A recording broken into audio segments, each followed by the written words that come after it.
Hi friends, welcome to our channel. Today we're diving into a fascinating journey through time, the history of sleep and beds.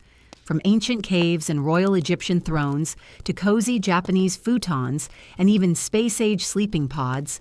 So, before you get comfortable, take a moment to like the video and subscribe, but only if you genuinely enjoy what I do here. And hey, don't forget to leave a comment with your location and the local time. Now dim the lights, maybe turn on a fan for that soft background hum, and let's ease into tonight's journey together. Let's get started. You wander into a dark, echoing cave. Outside, the wind is cutting cold, and somewhere in the distance, a wild animal growls. You can feel the night wrapping itself around you like a heavy blanket. And here comes the obvious question. Where are you going to sleep? Back then, when survival meant sharp stones and raw firewood, sleep wasn't exactly a luxury. Picture it. No wooden frame, no fluffy pillow, no feather mattress. Just dirt, grass, and maybe an animal hide if you were lucky. And of course, one serious problem: let your guard down too much, and you probably won't survive this. To a time when humans were hunters and gatherers, chasing food by day and searching for safe shelter by night. Sleep wasn't optional. It was survival itself. Archaeologists say that around 200,000 years ago, early humans slept under rock shelters or inside caves. Their bedding was layered bundles of grass, leaves, and twigs. It wasn't luxurious, but it softened the hard stone beneath them and kept the cold of the ground at bay. You might wonder why they bothered setting all that up. After all, couldn't they just sprawl out on the ground? Well, the cold earth was harsh, and worse, creeping insects, venomous creatures, and damp air made direct floor sleeping a dangerous idea. That's why those primitive nests of grass weren't just about comfort. They were about safety. Scholars still argue whether early humans slept straight through the night like we do today, or if they dozed in short bursts, one eye open for danger. Here's a quirky little detail. Those ancient beds weren't exactly bug-free. Archaeological digs show that over time, lice and insects would infest the bedding so badly that people simply burned the nests to clear them out. Fire was the world's first and only 5-star cleaning service, but these crude little grass beds did more than keep the body warm. They gave the brain the rest it needed to survive, to memorize which berries were safe, and to hunt again at dawn. Sleep, even in a smoky, crowded cave, fueled the leap from survival to culture. Imagine lying there, on a pile of dead grass near the flickering fire. Around you, your tribe breathes in rhythm, some awake, some dozing. One person stokes the flames while another keeps an ear cocked for predators. Group sleep wasn't just instinct, it was strategy. Together, you stayed alive. And maybe in those long cave nights, dreams began. Nobody was analyzing them yet, but those flickers of images and half-stories in the brain may have been the raw material that turned into legends and myths later on. One more quirky scene for you.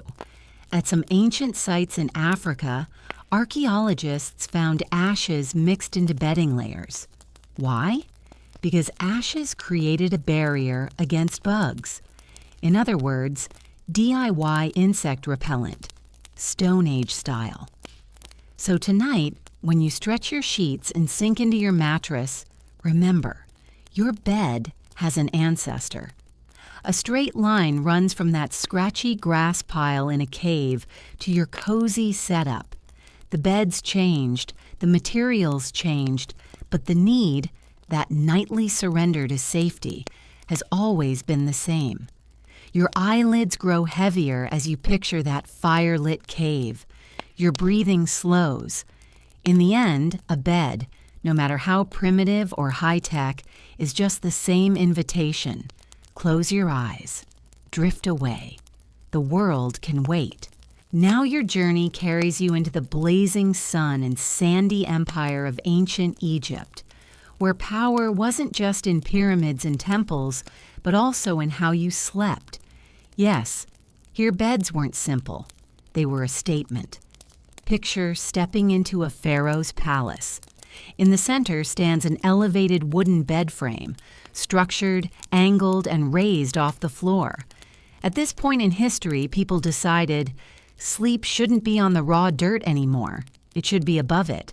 Raised sleeping meant no cold ground, no crawling pests, and, let's be honest, a royal declaration that said, "I'm better than you." Everyday farmers still curled up on reed mats or straw layers spread on hard floors. But for the wealthy, the bed became the ultimate symbol of rank. Scholars still argue whether the elevated height was purely about comfort and cleanliness, or whether it was deliberately designed to separate the elite from the commoners below. Maybe both. These beds were wooden frames strung with leather strips, ropes, or woven reeds. Over that went cloth or animal skins. Structurally, they almost looked like an early cousin of the rope bed or charpoy, but design was everything. Their legs were carved into animal paws, lion claws, or mystical symbols. Imagine lying on a frame that literally stood on fierce golden lion paws. Here's a quirky twist. Many pharaohs took their beds to the grave. Archaeologists have uncovered tombs where entire bed frames, sometimes gilded or inlaid with ivory, were buried alongside the dead. To them, you needed a proper bed, not just for life, but also for the afterlife. Talk about deluxe funeral packages, and what about pillows? Well, prepare yourself. They weren't fluffy clouds. Egyptian pillows were hard headrests carved from wood, stone, or ivory. They were designed to keep the neck stiff, the head supported, and the sacred face elevated. Comfort? Probably low. Symbolism? Very high. Scholars still argue whether people actually rested well on these platforms or whether headrests were just ceremonial objects. Now imagine this. You're in a room lit by flickering oil lamps, the Nile's night breeze sneaking through, and you lie down on a bed raised proudly above the floor, wrapped in linens, head balanced on a carved block. In that moment, you aren't just sleeping. You're participating in a ritual, showing the world that even rest can be status. And sometimes, these beds weren't for sleep at all. Banquet scenes show people reclining on their beds or couches while eating, which means breakfast in bed. Egyptians were centuries ahead. They were doing dinner in bed. The difference between rich and poor couldn't be clearer. For commoners, a mat on the floor was enough. For the elite, the bed was almost a throne horizontalized. So when you flop onto your mattress tonight, remember, thousands of years ago, someone in Thebes was already doing a fancier version, lying on lion paw legs with a stone under his neck, showing off even while asleep. From the deserts of Egypt, you drift toward ancient Greece. Sunlit streets, marble columns, and the sound of philosophers debating in lively courtyards. But tonight your focus isn't on Plato or Socrates. No, it's on the furniture they loved almost as much as thinking. The Klein, the Greek couch bed. Step into an Athenian home and you'll see them lined up against the walls. Elegant wooden frames, often inlaid with bronze or ivory, with cushions on top. These weren't just for sleep. Here in Greece, couches were multifunctional hubs. You reclined on them to dine, to drink, to socialize, or to debate grand ideas. Sleep was only part of the story. Yes, in Greece, reclining was status. To eat while lying down wasn't laziness, it was sophistication. Only men of a certain rank could recline fully at symposiums, while women typically sat upright. Scholars still argue whether this reclining practice was about actual comfort or just a stylish display of privilege. Either way, it was the ultimate social flex. And the pillows? Unlike Egypt's stone headrests, the Greeks had finally figured out the value of real softness. They stuffed theirs with wool, feathers, or even down. So, if you're enjoying your fluffy pillow tonight, thank Greece. Here's a quirky fact.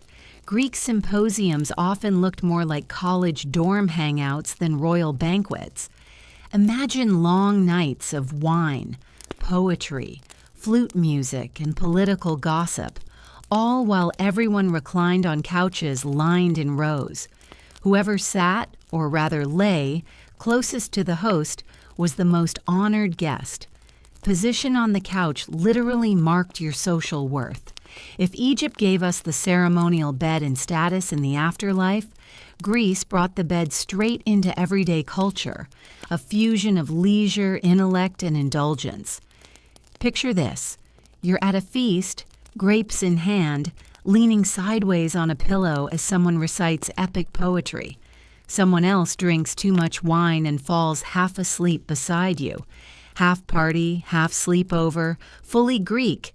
And if that sounds familiar, well, it should. When you flop on your couch tonight, turn on Netflix, grab snacks, and call it hanging out. You're really just continuing a 2,500-year-old Greek tradition.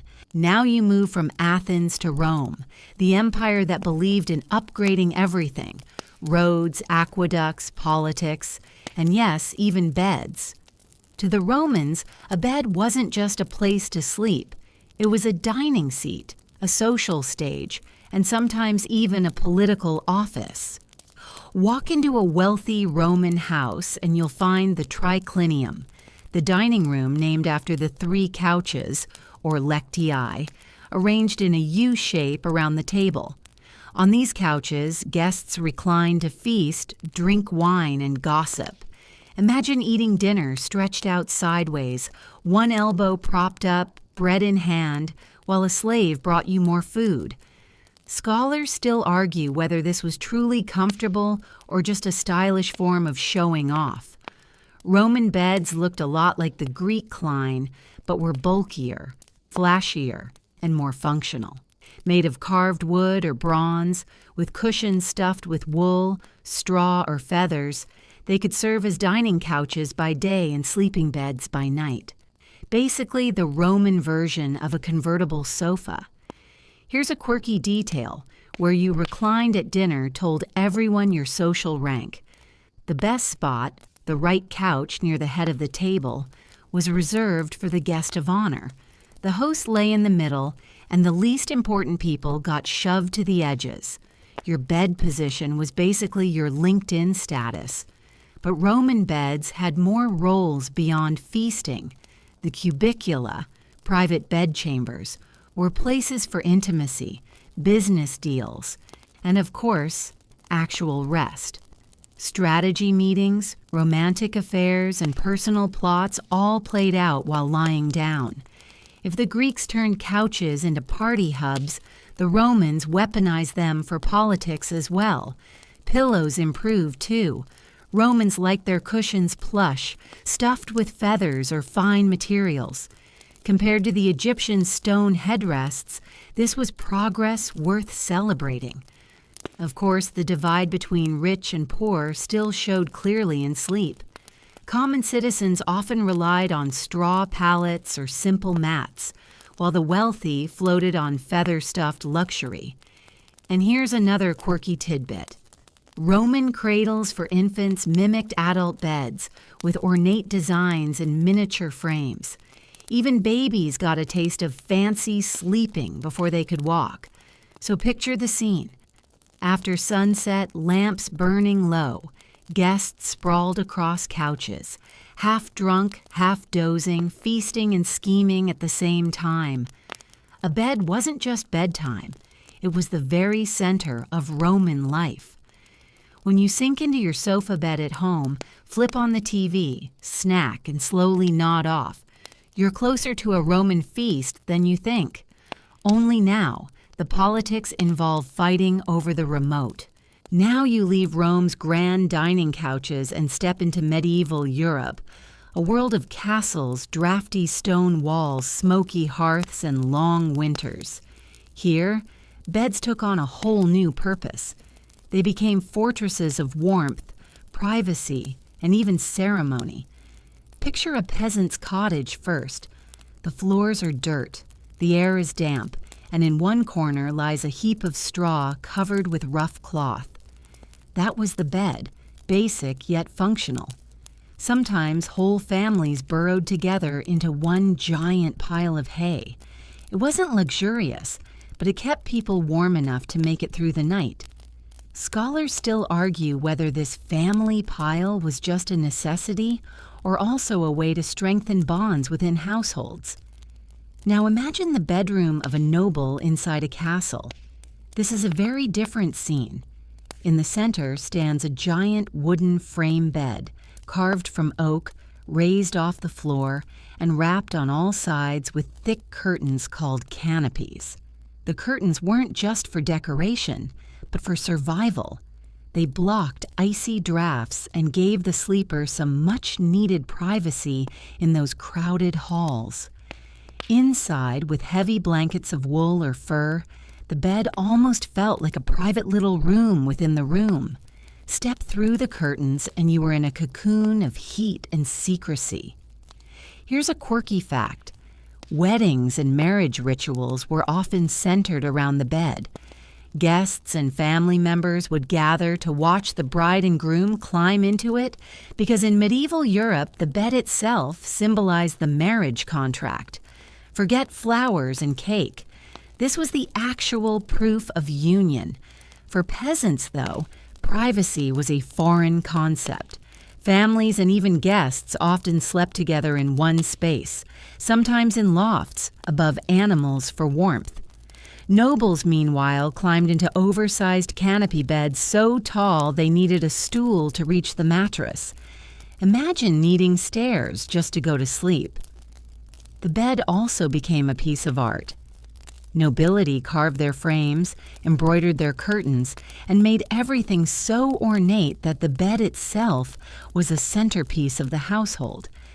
Anyone who entered the room instantly saw the wealth displayed right there. Servants often slept nearby on smaller beds, or even straw piles in the same room, always at hand if the master needed them. So yes, technically there was privacy, but only within the little cloth boundaries of those bed curtains. What began as peasant straw piles evolved into nobles' majestic curtained sanctuaries. The medieval bed shifted from being just a sleep tool to a stage for rituals, intimacy, and prestige. So tonight, when you pull your comforter tight and feel cozy, remember that you're imitating a medieval noble snug inside a curtained canopy bed, minus the drafty stone castle and the lurking rats. Leaving the castles and canopies behind, you now step into the everyday homes of medieval and early modern Europe, where sleeping was rarely a solo activity. Here, beds weren't just furniture. They were crowded stages of family life and survival. Picture walking into a small wooden hut. There's one main room, maybe a fire flickering in the hearth. Against the wall lies a modest straw mattress or a heap of hay. Onto that pile, the whole family climbs. Parents, children, maybe even a servant or two. It's what historians call the family bed warmth was scarce. Rooms were tiny and blankets limited. Sharing a bed was the cheapest, smartest way to stay alive through freezing nights. Scholars still argue whether this was only about necessity or whether it also created strong bonds between those who slept together. And privacy? Forget about it. For most, the idea of sleeping alone would have been unthinkable. Even inns and hostels for travelers had shared arrangements. You'd walk in, pay for space, and end up rolling under the covers next to total strangers. Something like medieval Airbnb, but without the reviews or background checks. Here's a quirky fact. In some households, when guests stayed the night, the family simply moved over and made room in the bed. Imagine inviting a visitor over and saying, "Sure, climb in with us and the kids." For them, it was hospitality. For you, probably instant one-star rating. This habit of communal sleep shaped childhood too. Kids grew up surrounded by snoring parents, whispering siblings, and the bedtime stories or songs told in the dark. In many ways, bedtime storytelling itself emerged out of this clustered family sleeping style. Servants often slept in the same room as their masters, sometimes right on the floor, sometimes on small truckle beds pushed under the main bed. Even nobility lived with people sleeping close at hand. Again, safety, service, and warmth mattered more than any idea of me time. Scholars still debate whether this constant closeness enriched relationships or fueled more tension.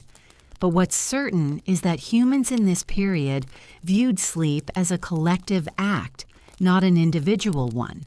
A quirky twist is that for many, the shared bed wasn't just about sleep. It was the hub of gossip, prayer, and even negotiations. Someone's whispered story in the dark could travel across the mattress herd and be retold by morning. So next time you complain about sharing a hotel double bed with a friend, remember, things could be way tighter. Just ask your medieval ancestors, who spent their nights snuggled with family, strangers, and sometimes livestock nearby. From the crowded family beds of Europe, you now float eastward to Japan, a culture where sleep became an art of simplicity. Here, less was more, and space was treated with as much respect as silence. Step into a traditional Japanese home. The walls are thin, sliding panels made of wood and paper, shoji, and the floor is covered with woven tatami mats. No massive wooden beds, no raised platforms. Instead, at night, someone unrolls a neatly folded futon, a slim, padded mattress laid directly on the tatami. That's your bed. In the morning, it's folded back up and tucked neatly in the closet. The same room instantly turns back into a living space. Sleeping this way wasn't just about saving space, it was about philosophy. Clean lines, minimal clutter, flexible living. Scholars still argue whether this practice came about simply because Japanese homes were smaller or because it reflected a cultural preference for order and restraint. Here's a quirky fact. Futons weren't just convenient, they were also bug control masters. Rolling bedding up daily prevented mites and mold from settling in. People even put futons out in the sun during the day to air them out, making sure they stayed fresh and warm. Long before vacuum-sealed mattresses, Japan had futon maintenance down to a science. And the experience itself? Firmer than Western spring beds, yes, but many claim it's better for posture and spine alignment. Generations raised on futons often say they wake up feeling straighter and healthier. Others argue it's just what their bodies got used to. Scholars still debate whether the futon is truly a superior sleep surface or just cultural conditioning. Now imagine a family scene. 4 or 5 futons unrolled across one tatami room. Everyone takes their place side by side. The room quiets, lanterns dim, and the floor becomes a sea of neatly aligned bedding. In the morning, it all disappears again, folded crisply until night returns. The same 4 walls are magically a dining space, a study, and once again, a bedroom. This was more than efficiency. It was a way of syncing daily rhythm with environment. A room wasn't just for sleeping, it transformed with you. It's minimal, disciplined, and deeply practical. So when you complain about your partner taking up too much mattress space, remember? Japanese families learn to roll up, reset, and share the floor every morning and night. Their secret?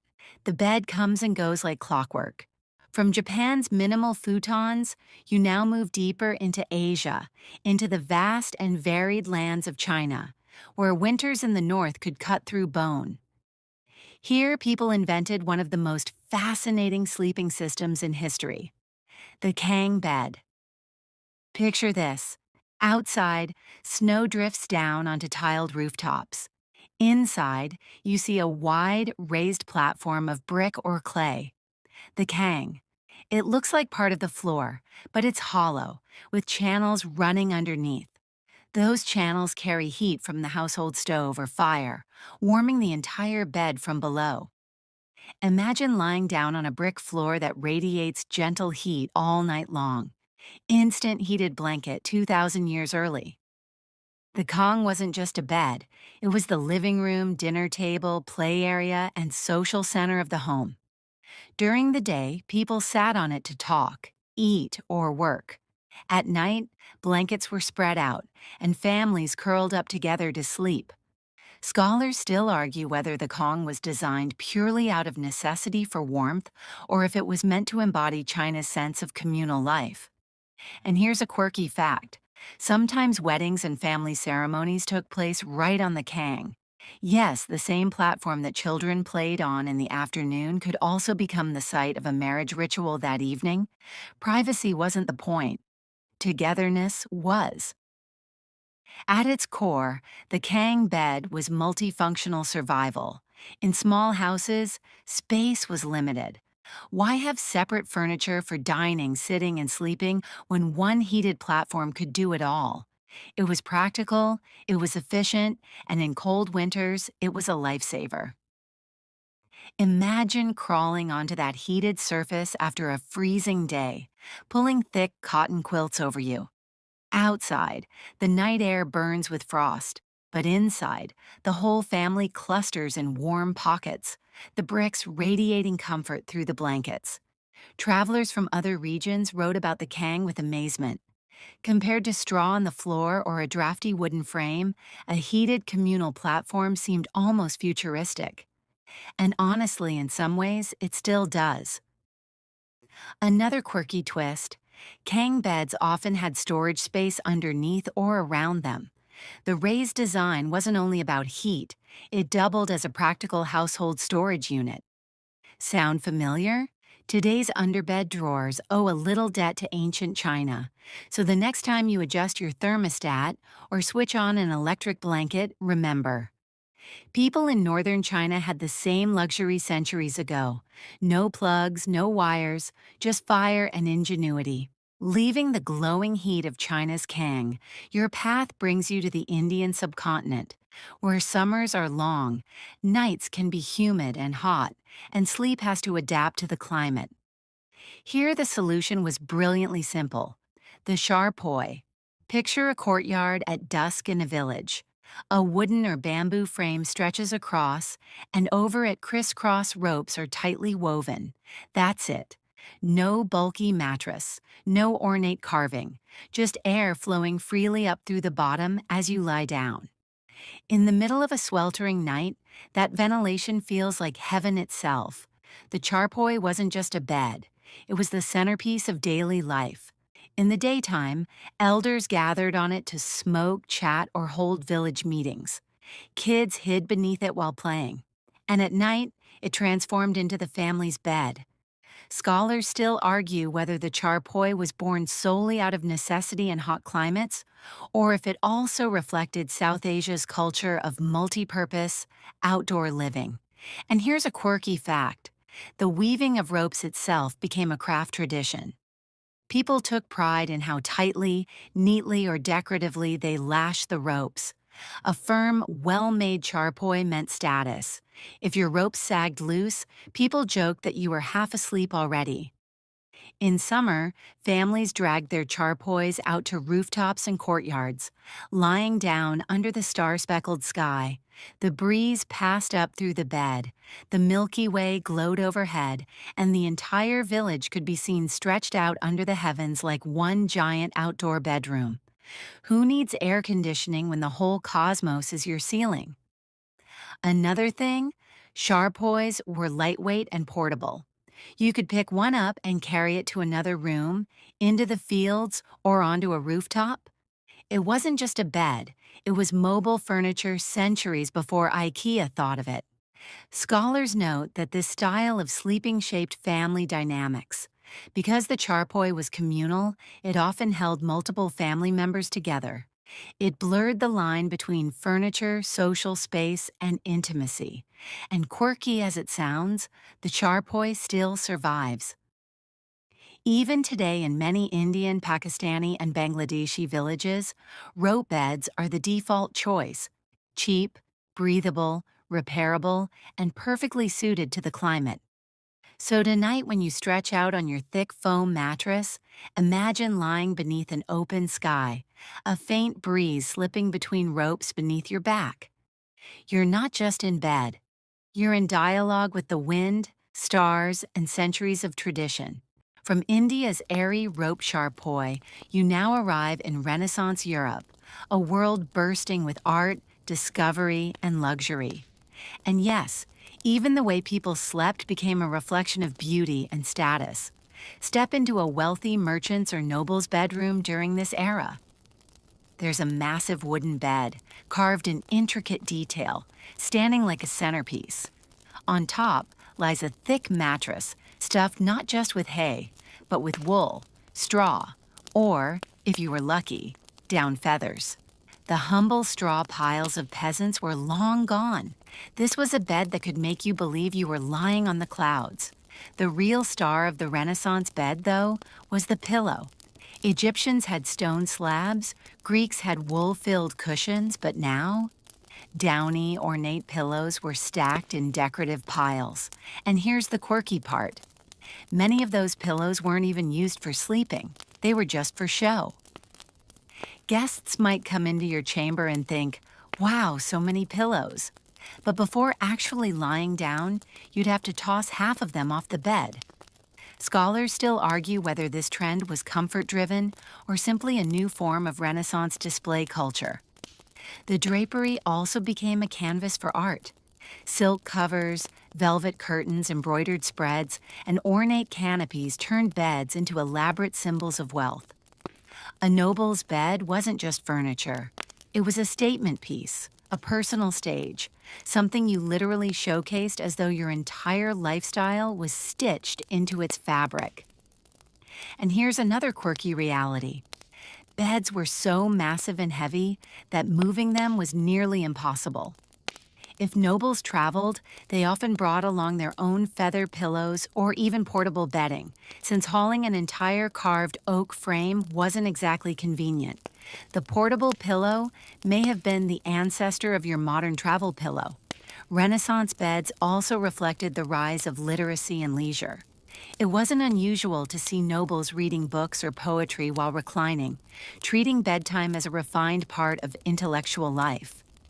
Bedtime had gone from survival to ritual, then to art, and now to a space of reflection.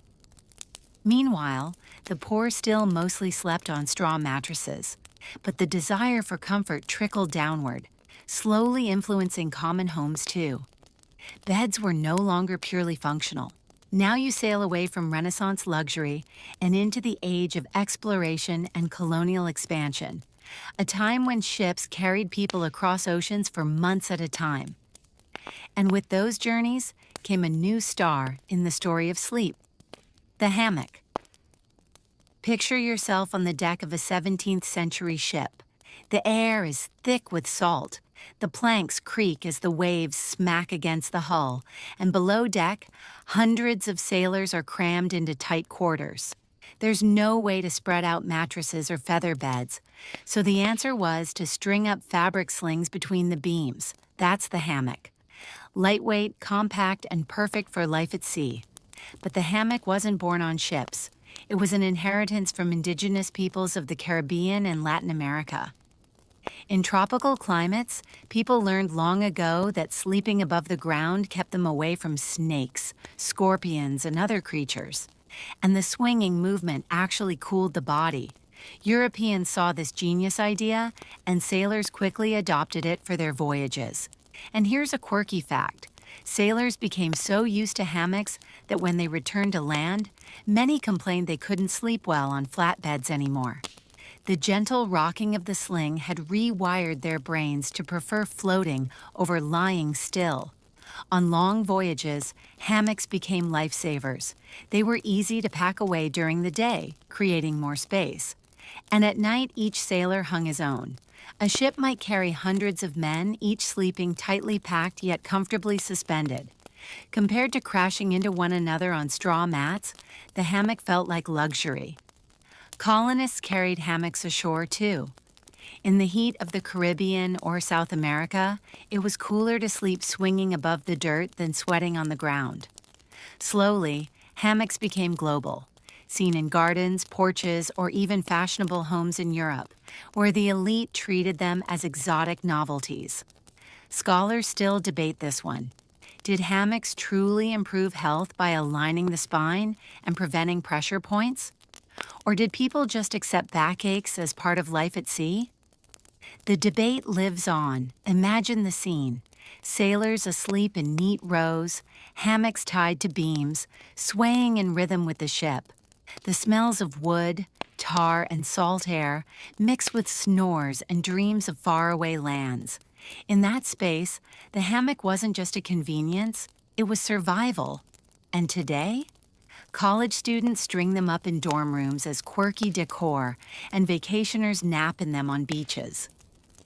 Little do they realize they're carrying on a tradition that once kept sailors alive through storms and centuries of travel. So the next time you sway in a hammock, remember, what feels like a lazy luxury once was the toughest bed on the toughest journeys in history. From the swaying hammocks of ships, you now step into the industrial cityscapes of Victorian England. Chimneys puffing smoke, horse-drawn carriages on cobbled streets, and households obsessed with a newfound word: hygiene.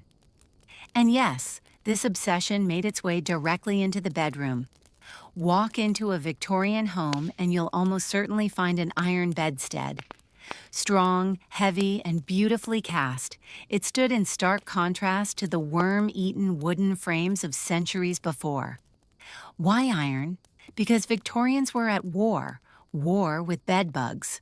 Iron frames could be scrubbed, polished, and sanitized, making them the weapon of choice in the great 19th century battle for cleanliness. Scholars still argue whether iron beds were truly healthier or whether society simply wanted any symbol of industrial order and control. Here's a quirky fact. In some households, the very act of making the bed became almost a moral duty. Sheets had to be tucked perfectly, pillows fluffed just right, and bedspreads laid smooth. A neat, crisp bed wasn't only about sleeping well, it was proof of respectability, discipline, and even moral character. Messy bed? People thought messy soul. The rise of mass manufacturing made these beds accessible. For the first time, not just aristocrats, but clerks, teachers, and shopkeepers could afford proper frames and manageable mattresses. Sleep was beginning to democratize. Mattresses themselves turned a corner in this era too. Instead of simple straw sacks, middle-class families now lay on padding filled with horsehair, cotton, or even early coiled springs. Comfort was an expectation, not just a luxury. And privacy? The Victorian bedroom cemented it once and for all. Unlike the communal sleeping styles of the past, now bedrooms became sanctuaries for individuals or couples. The bed transformed from a public stage of ritual into a strictly private domain. Here's another quirky twist. Some Victorian hosts actually showed off their spotless beds to visitors, like you'd show off a new tech gadget today. Look, no bugs, perfectly tight corners. It was as much about display as it was about rest. So imagine yourself in a London townhouse. Outside, factories rumble and fog rolls down the streets. Inside, you retreat to your iron bed, a cold but sturdy frame, topped with orderly bedding, checked daily for intruders like lice or fleas. Snug beneath wool blankets, you fall asleep in the belief that order, discipline, and cleanliness aren't only virtues for society, but virtues for your sleep. And tonight, when you argue with yourself over whether to make your bed in the morning, just remember, for a Victorian, leaving it messy wasn't laziness. It was practically a sin. Leaving behind the disciplined iron beds of the Victorian era, you now enter the 20th century, a time when sleep technology took a giant leap forward. Welcome to the modern mattress revolution. Imagine a bed where the mattress springs to life, literally. The late 19th and early 20th centuries ushered in the widespread use of coil spring mattresses. Suddenly, beds were bouncy, responsive, and offered much better support than the flat piles of straw or wool that came before. The mattress cradled your body and then bounced back up, almost like a trampoline. Scholars still debate if this springiness was truly more comfortable or just a novelty that made sleep feel different. Despite early skepticism, some warnings even joked about springs poking sleepers. Spring mattresses caught on quickly. Their durability and cleanliness made them the bed of choice for many. As the century progressed, new materials entered the scene: latex, foam, and eventually the groundbreaking memory foam, a NASA invention in the 1960s initially designed to support astronauts during launch. Memory foam remembers your body's shape, providing custom support and cushioning. It changed sleep forever. Now, comfort became king. Mattress companies competed fiercely to outdo each other with the softest, most supportive, and most durable designs. Sleep became a mass-market industry. Think about this quirky fact. Early mattress commercials showed families jumping on beds, spilling glasses of water to prove durability. The bounce test became a hallmark feature, and mattress ads often promised to solve everything from back pain to restless nights. Meanwhile, debates exploded around mattress firmness. Is a soft mattress better for your health, or is a firm mattress crucial for spinal alignment? Experts still disagree, making mattress choice as personal and controversial today as it was 100 years ago. By the mid-20th century, what was once an affordable luxury trickled down to the masses. Townsfolk, city dwellers, and farmers all acquired their own versions of these new beds. Sleep wasn't only a matter of survival or status anymore. It had become a pursuit of well-being and rest as a right. So next time you test a mattress by pressing your hand or taking a nap in a store, remember, you're participating in a revolution that transforms sleep from simple necessity into a science and a billion-dollar industry. Moving beyond modern foam and coil beds, you enter the futuristic world of space-age sleeping, where gravity is practically optional and traditional beds don't exist. Picture yourself aboard a space shuttle, floating weightlessly in the closed environment of the cabin. No floor, no ceiling, no solid ground to rest on. So how do astronauts sleep? Their solution: sleeping pods and sleeping bags attached securely to walls or ceilings. They strap themselves inside to avoid drifting off and bumping into equipment or fellow astronauts. While it might sound cozy, the reality can be strange. Some early astronauts joked about their fear of sleep because they felt awkward being zipped into a confined bag, tethered against the walls of a flying tin can. It took time to adjust to the sensation of floating while trying to relax. NASA and other space agencies later developed private, compact sleep cubicles. These include temperature control, ventilation, and even personal photos to remind astronauts of home, creating a tiny bedroom in the vast void of space. There's no sleep surface to mold to your body here. Instead, your body floats and you rely on your straps to hold you still. Surprisingly, some astronauts report that their sleeping posture feels better in zero gravity, free from pressure points and spinal strain. Scientists continue to study how long stays in space alter circadian rhythms and sleep cycles.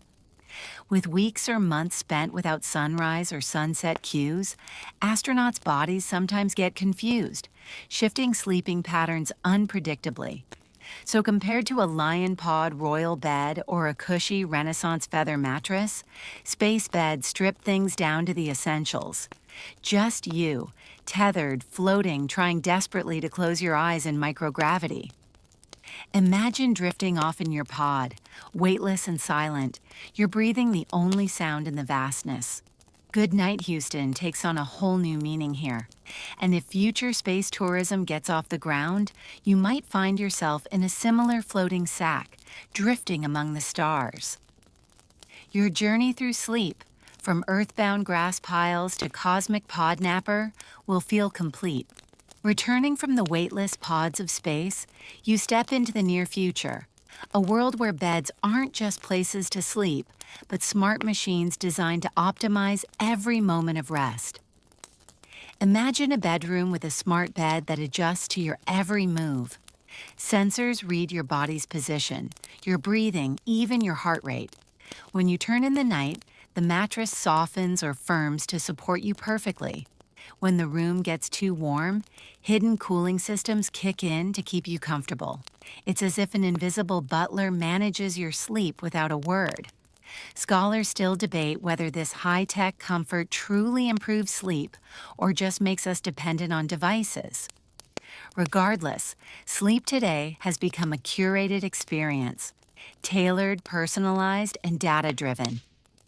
Here's a quirky fact. Some mattress manufacturers now produce dual-zone beds with separate temperature controls on each side. So if you like it warm and your partner likes it cold, your bed can handle both without fuss, a feat medieval families sharing one bed could barely dream of. Imagine waking up to gentle vibrations from your bed instead of a loud alarm, or falling asleep as the mattress subtly rocks you to a deeper rest. In the future, sleep might be guided, even enhanced by artificial intelligence. Some futuristic designs envision tiny sleep pods scattered throughout cities, where busy workers take quick power naps on demand. What began as a nightly routine becomes a flexible service integrated into urban life. So think about this journey. From grass and twigs in ancient caves, to feather-stuffed Renaissance piles, to iron beds, coil springs, space pods, and now AI-driven sleep sanctuaries. Your own bed is part of a millennia-long story, constantly evolving. And as you lay down tonight on your smart mattress, remember, your bed isn't just furniture. It's the latest chapter in a human quest for rest, comfort, and renewal, stretching from prehistoric fires to the stars and beyond. And now, as this long story winds down, you realize that the journey of sleep through thousands of years has brought you to your own bed, right here, right now. Your mind still holds the image of a cave lined with grass, the royal beds of ancient Egypt, the reclining couches of Greece, the warm Kang platforms of China, the airy charpoys of India, and even the floating hammocks on sailing ships. Every culture taught you one simple truth. Sleep isn't just shutting your eyes, it's living a whole way of life. Your breathing slows, the room grows softer around you. You think about your own bed, whether it's a simple mattress, a plush memory foam, or a weighted blanket wrapped tight. No matter its shape or form, it's your sanctuary. Outside, quiet whispers of the world continue, but inside, peace settles. The soft hum of a fan, the distant sound of life, and your own steady heartbeat create a lullaby? Close your eyes now. Let your muscles relax and your thoughts fade. You are part of this ancient tradition, millions before you, sleeping, dreaming, resting. Tonight, as every night, the world pauses just for you. And in this pause, you find renewal, comfort, and peace. Sleep well and wake refreshed. Sweet dreams.